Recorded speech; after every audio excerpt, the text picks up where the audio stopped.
Hey guys, so I haven't seen a lot of videos on YouTube on this subject, and I know how to do it. I want to try to help some other people. So just like my 2JZ oil ring video, I'm going to make this timing video a very simple video for people to follow and a lot quicker than some of the other 40-minute videos I've seen on YouTube. So here we go. Okay, so first things first, what you want to do is you want to set the crankshaft to 11 o'clock. That's top dead center. Now, a little guide I follow is that dot right there on the oil pump. I face it right towards there, and you'll see on the bottom here, that little dot, you want that facing straight down at 6 o'clock. Now, next thing you want to do, which is crucial, is either have your cam holding tool from Ford or OTC, which I don't have. Instead, I use vice grips, and you clamp down onto the camshaft and you rest the vice grips right up against the head casting. That way the cam doesn't spin. See, what happens is, unlike the 4-liter, both cams sit happy at top dead center. They won't spin backwards and they won't spin forwards. Right when you take the guide and tensioner off of this and you put slack in the chain, that cam's going to snap back because it's not resting, where it wants to. Naturally, with the valve springs, it's going to snap back and you have a chance of bending your valves on cylinder 1 and cylinder 6. So a pair of vice grips over here holding it and a pair of vice grips over here holding it.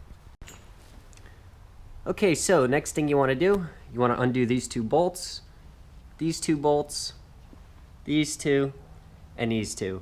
We're going to get our rails out of the way and we're going to get our tensioners out of the way. Alright, now as funny as it may sound, I just got this engine from the junkyard. It has 100,000 miles on it. Around there. It's got like 113. And I saw everything was intact and I was like, oh, okay. Oh, I already got a timing kit for it. So I knew I was going to do the timing and a water pump. But everything looked good. But upon further inspection, check that out. It wore all the way through the guide already. And it was down to the bare metal. So it's a good thing I'm doing this. And as I said before, there's no longer slack on the chain, and the cam did not spin because our vice grips are holding it. So that's good. So at this point in time, I'm going to do the same thing over here, and we're just going to go ahead, lift our chain up, and pull her off just like that. Get it out of the way. Gonna get this out of here, this out of here, this out of here, and I'm going to take this tensioner off and that chain off now. Okay, now with all your stuff off, the cams haven't moved yet, I am going to undo 1, 2, 3, 1, 2. Those bolts there, and we are going to change the oil pump with a fresh unit. So I'm going to take those bolts out and get the oil pump off now. Alright, so the sump bolted on fine, the pickup tube, and I got the oil pump on. Now, when you order a kit off eBay, expect eBay. This rail here, it wasn't necessarily fitting, and the reason being is they didn't notch the back of it to clear that bump right there. I actually had to take tin snips and notch it myself, so it fits fine now, but just know that going into this project. There's the old one, and I'm going to start bolting on a new one. Also, I made it as simple as I could. See, now I put a white dot there, white dot right there, and another white dot there. And then as far as the links go on a chain, they're colored. But I also put a white dot on the one side of the chain and a white dot on the other side of the chain. So everything just kind of lines up.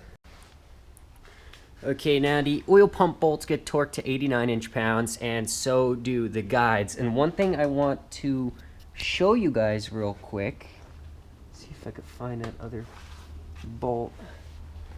Of course not, missing bolt now. This guide here, this is the old style because eBay.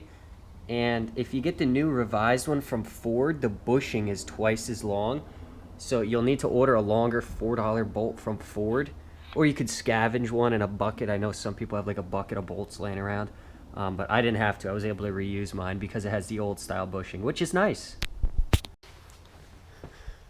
Okay, now as far as timing the motor goes, like I showed before, the white dot on my link is gonna line up exactly with the white dot there. See that? And then I fish it. I put you want the tension on this side and you want the slack on this side, just like shown. So I put it around and then I pull it tight on this and I fish it up and over. I don't go this way, I go that way, like that. And if everything works out good, look at that, dot and dot, just like that. And then the slack side comes down here. So it's as easy as that.